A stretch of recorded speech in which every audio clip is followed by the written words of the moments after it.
İki lokma ekmek için bizler için çalışırız. İki lokma ekmek için dert çekmeye alışız. İki lokma ekmek için, iki lokma ekmek için dert çekmeye alışız. İki lokma ekmek için, iki lokma ekmek için.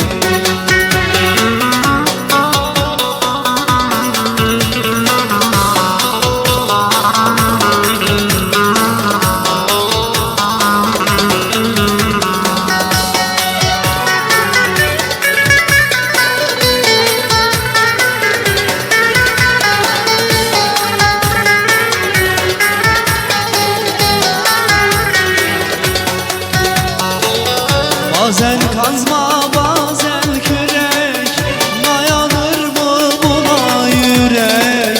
Bazen kazma bazen kürek, dayanır mı buna yürek? Öyle mi yaşamak gerek? İki lokma ekmek için, iki lokma ekmek için. Böyle mi yaşamak gerek? İki lokma ekmek için, iki lokma ekmek için.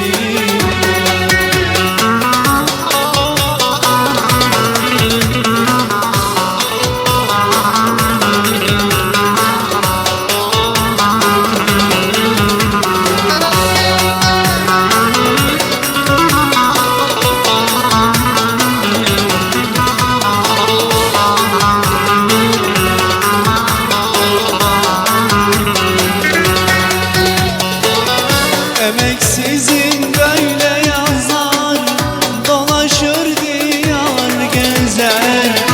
Emeksizin böyle yazar, dolaşır diyar gezer. Hep bir çalar hem söyler, iki lokma ekmek için, iki lokma ekmek için. Hem çalar hem söyler, iki lokma ekmek için, iki lokma ekmek için.